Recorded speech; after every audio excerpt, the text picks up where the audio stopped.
আরও ফেরা YouTube channel আপনাদের সকলকে জানাই সুস্বাগত। আজকের বিষয় হলো ধর্ষণ।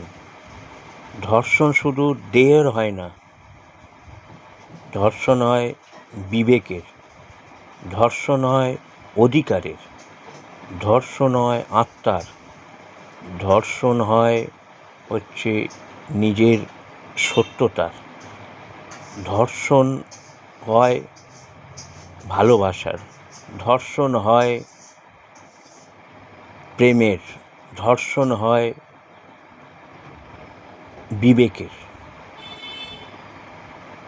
এই এতগুলো উপমা আপনাদের দিলাম যে ধর্ষণ শুধুমাত্র শরীরের হয় না। তাই এই যে এক্সাম্পল দিলাম, সেই এক্সাম্পলের যদি আপনারা সঠিকভাবে চলেন বা কাজ করেন, তাহলে ধর্ষণ নামক জিনিসটাই উঠে যাবে এই সমাজ থেকে।